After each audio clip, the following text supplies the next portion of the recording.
Want to do a backdoor Roth IRA, but don't totally understand the rules? You're in the right place. And this is the 2025 version of this video. So we'll cover updated numbers here. I'm Chris Kaminski, partner and co-founder here at Consilio Wealth Advisors, where we specialize in working with tech professionals at Amazon, Microsoft, Meta, and Google.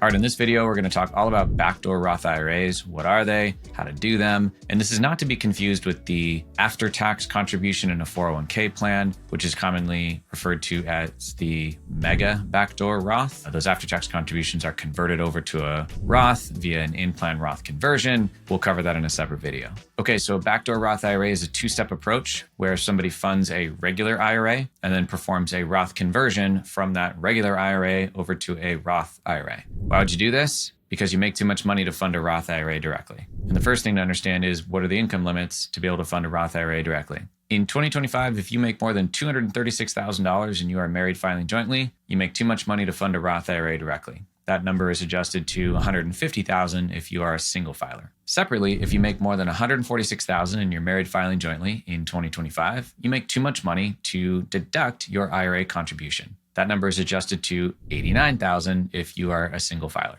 The key word here is take a deduction. So if you make too much money, you can't deduct your contribution into your IRA, but anybody can still make that contribution to the IRA at any income limit. Again, the phase out is just on the ability to deduct the contributions. So if anybody at any income level can make a contribution to an IRA, and also if anybody at any income level can perform a Roth conversion, which is the process of converting the money in the IRA over to a Roth IRA, that is the backdoor way of funding the Roth IRA. Remember, if you make too much money, you can't fund the Roth directly, but anybody at any income limit can fund a regular IRA, and anybody at any income limit can perform a Roth conversion. That two-step process gets you to the same outcome as if you could fund the Roth IRA directly.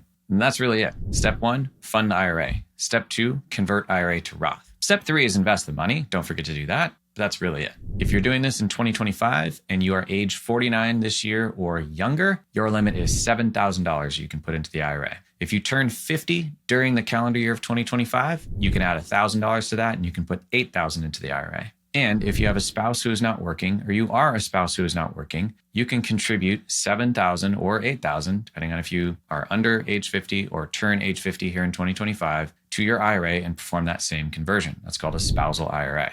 Okay, a few other key points. Since that $7,000 that you put into the IRA was not pre-tax, it was a post-tax contribution, the conversion from IRA to Roth is a non-tax conversion. Now, if you waited a few days or a few weeks and that $7,000 turned into $7,100 and you converted that $7,000 to Roth, you would now have $100 of ordinary income to show on your tax return, and you'd have to pay tax on that extra $100. But if you do this quickly, there is low or a very little amount of taxable income that would be generated upon this conversion. Another thing, if you have IRA money, you can't do this. Technically, you can do this, but it just causes some potential tax problems. For example, if you put $7,000 in an IRA and you have another IRA over here with $100,000 or $1 million in it, you can't just choose to convert over that $7,000 that you just put in the IRA to Roth and do that on a tax-free basis. The IRS has a calculation called the pro rata rule, and they would essentially add together both of those IRAs and they would perform a Roth conversion calculation. And most, in that example, most of that conversion would be taxable and only a small amount would be tax-free. Generally speaking, we just tell clients, if you have an IRA balance, don't do this.